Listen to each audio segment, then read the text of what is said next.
جمال الوجود بذكر الإله وتصفو الحياة بنور هداه.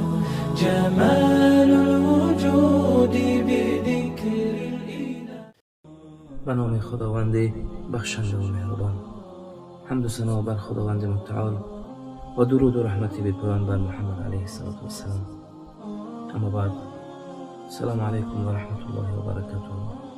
برادر و خواهر گرامی قدرم، قصه ای را خوانده بودم، میخواستم او را پیشکش شما کنم. شاید در زندگی یکایک ما تأثیری داشته باشد. جوان میگوید روزی در صنف نشسته بودم و از فن دین و اخلاق درس داشتیم. معلم وقتی که به صنف داخل شد از شاگردان چنین سوال کرد: به نظر شما چه کسانی نماز نمیخوانند؟ شاگردان باشند یکایک به او جواب میگفتند.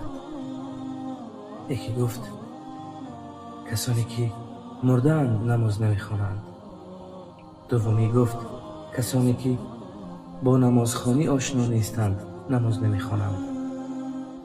شاگرد سومی باشد از جاش بلند شد و گفت کسانی که مسلمان نیستند نماز نمیخوانند. همین طور چهارمی هم گفت کسانی که کافر هستند نماز نمیخوانند. نفر پنجم گفت کسانی که از خداوند نمیترسند نماز نمیخوانند.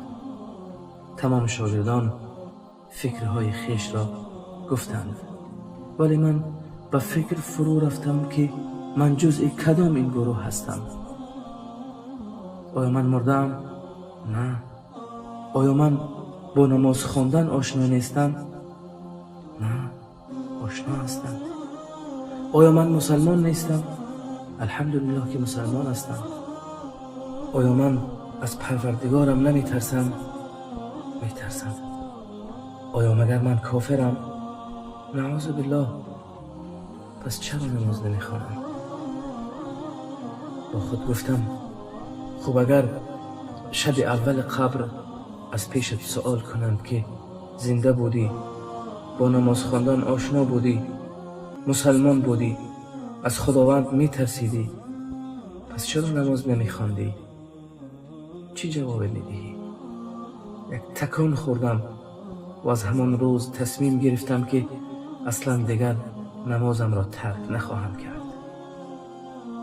برای ادای نماز فقط یک اراده قوی و تصمیم جدی از ما میخواهد.